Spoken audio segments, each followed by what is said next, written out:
way. Right, we are back again at the desk because my car failed its MOT, so look at this rust. I can't drive it, I'm selling it because it's like £1,000 worth of repairs, so I can't do a photo shoot outside, right?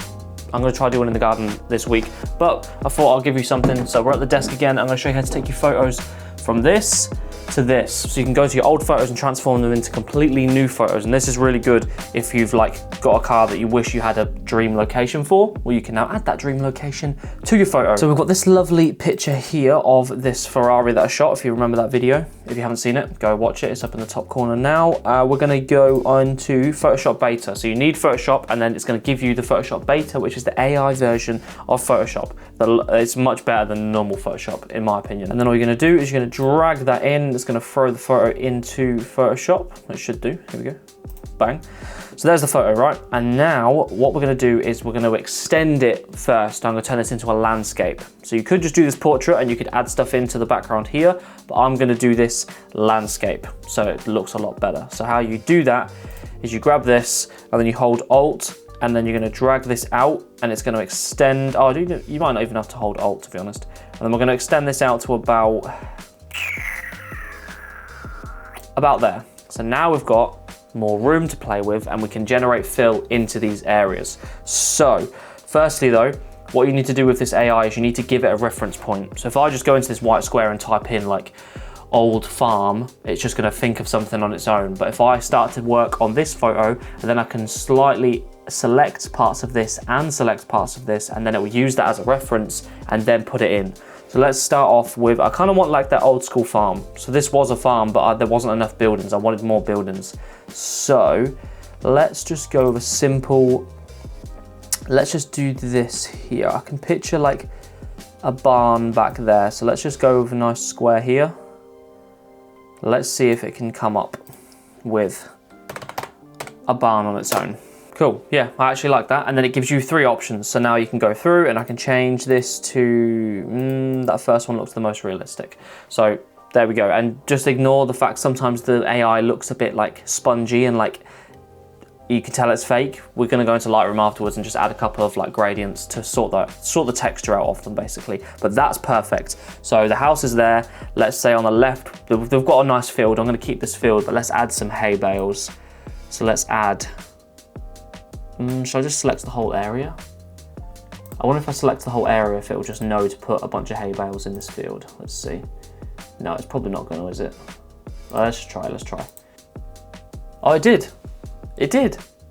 Yo, I didn't actually think it would do that. Yeah, that's smart. Okay, right, what do we want?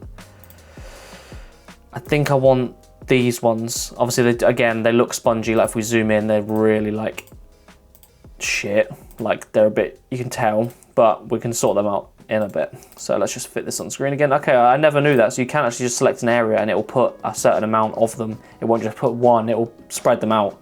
Yeah, this stuff is smart. I actually think there's an update for this as well. I haven't even updated it. Right, so from there, I kind of want to add more stuff on the outside. So this is where I can now start to merge the actual scene over into the white space. So again, I'm not just going to select this because it's not going to work. You need to use a reference point and then you need to extend from that reference point. So if I grab part of the sky, so we'll go here, part of the sky, and then we'll go to here, that should, and then just press generate fill, it should see that we've got a photo in that little corner. It's gonna go, right, okay, this is what the rest of the photo's doing. Let's spread that across into the image. So let's see how it does. Okay, it did nothing. Oh, okay, right, I had to unlock the layer and now it's gonna let me do it. So I had it locked. Okay, so make sure you unlock the photo layer before you expand it. Whoops. So that's why it didn't work. Now if we do this, and then we spread this over, let's see if this generates now. I ain't got a clue what I'm doing. Also, thanks for subscribing to the channel. We've got 1,000 subscribers, which we finally hit, which was the goal for this year. And then now we're already up to 1,200 subscribers within like 2-3 weeks. That's crazy, because it used to take me ages just to get even 5 subscribers. So the fact that 200 people have carried on subscribing after that point is pretty sick. Right, so look, here we go. We've got the sky. It's not the greatest, but we can sort that out later with some merging in. We can like, oh wait, actually, that's because I got that old generate fill layer. So if I get rid of that layer, this should, there we go, perfect. It's because I had a layer in the way. So now we've got that sky carried over perfectly. And then what we're gonna do is we're gonna do this again. And we're gonna do it for this grass section. You just don't wanna go The thing is with this, I could just do that entire slice of image, but for the best quality and the best generative fill from the AI, you need to do it in like blocks. Because if you just go the whole thing, it's gonna have a hard time doing all of it. It's quite a lot to compute, and then it just ends up giving you a shit version. So you might as well just go section by section and just take your time, and it's gonna give you a better result like that. Look at that. Look at the grass. That's absolutely perfect. Absolutely perfect. It's crazy how good this is. And this just saves you time, because obviously you can do this in the normal Photoshop, but I never really learnt the normal Photoshop and I couldn't really be bothered. It didn't really interest me. Whereas this is just so much easier because I can just select it and it just does it for me. I don't have to do all the tools to like fill and copy layers. I can just extend it so then it looks like that. This is crazy. This is gonna be really cool. Also, if you're wondering why this photo looks so amazing and perfectly edited, that's because I use my preset pack. I use Classic from my preset pack. One click, this was done straight away. That's linked below, and you can get a free preset from that pack as well to try out. Cool, so that is the whole photo filled up. From this to this. Do you know what I mean? That's a huge difference in just how the photo looks. That we can, like, that's crazy. That looks like a desktop image, which I actually might make my desktop. Cool, so that is the photo. Now we're gonna throw it into Lightroom, because now we can get rid of that texture that is on some of these objects, like the barn and this tractor, or like, look at that tractor. It's like just spongy.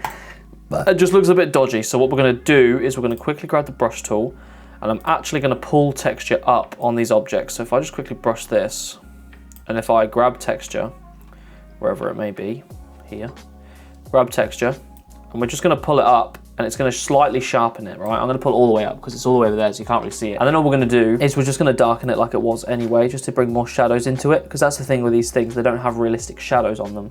Like that barn doesn't have realistic shadows on them. That hay bale doesn't have realistic shadows on them. So you just kind of need to add that in to make it look a little bit more realistic. So if we just do this for each one, some rough brushes, because you don't need to be too, it's better if it's like a bit all over the place, because then it looks a bit more realistic, like the sun bouncing off different parts of the building.